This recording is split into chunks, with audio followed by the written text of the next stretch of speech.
राजकारणात कोण कधी आता तत्व सोडेल काहीच सांगता येत नाही. पक्षनिष्ठा नावाचा प्रकार शून्य आहे. पण हर्षवर्धन सपकाळ हे दिल्लीच्या वरिष्ठ नेत्यांच्या गुडबुकमध्ये कसे काय गेले, तर ह्या एका प्रकारामुळे गेले. त्याला मी म्हणणाऱ्यांचे फोन आले. खुद्द देवेंद्र फडणवीसांनी सुद्धा शेवटी फोन केला,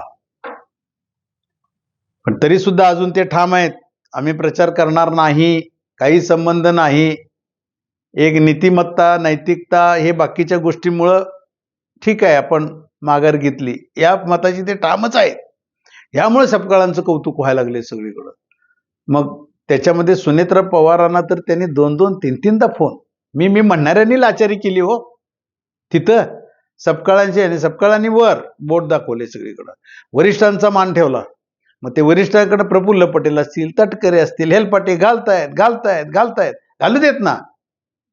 वेळ आली की कसं कधी कुणाला जवळ करायचं हे राजकारण जे चाललेलं आहे हे काँग्रेसमध्ये चालत नाही, हे त्याने ठामपणे दाखवून दिलं ना.